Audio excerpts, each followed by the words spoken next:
আমাদের আগে স্যার বাবাকে উদ্দেশ্য করে উৎসর্গ করে একটি করে আবৃত্তি করেছেন। আমি আমার মাকে উৎসর্গ করে একটি করে আবৃত্তি করবো। মন্দিরটি মায়া সিংহালাঘাট আবৃত্তি করছি কোন এক মাকে। লিখেছেন আবু জাফর ওবায়দুল্লাহ। কুমড়ো ফুলে ফুলে নিয়ে পড়েছে লতাটা, সজনে ডাটায় গড়ে গেছে গাছটা, আর আমি ডালের বড়ি শুকিয়ে রেখেছি। খোকা তুই কবে আসবে, কবে ছুটি? চিঠিটা তার পকেটে ছিল ছায়া রক্তে বোঝা। মাগো ওরা বলে সবার কথা কেড়ে নেবে, তোমার কোলে সে গল্প শুনতে দেবে না। বলো মা তাই কি হয়?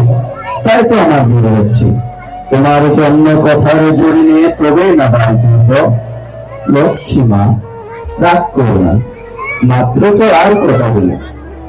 পাগল ছেলে মা পরে আর হাসে, তোর উপর রাগ করতে পারি? নারকেলের চিড়ে কোটে ওরকি গানের মোরকি বাজে, এটা সেটা আরো কত কি। তার খোকা যে বাড়ি ফিরবে, ক্লান্ত খোকা। কুমড়ো ফুল শুকিয়ে গেছে, জোরে পড়েছে ডাটা, তুই লতাটা হাতানো। খোকা এলে ঝাপসা চোখে মা তাকায় উঠোনে উঠোনে, যেখানে খোকার শকুনিরা ছোট করে। এখনো মার চোখে চিত্রে রোদ উড়িয়ে দেয় শকুনিদের।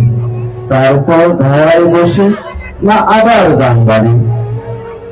ভিন্ন গানের খোল বাজে, খোকা তার কখন আসে কখন আসে।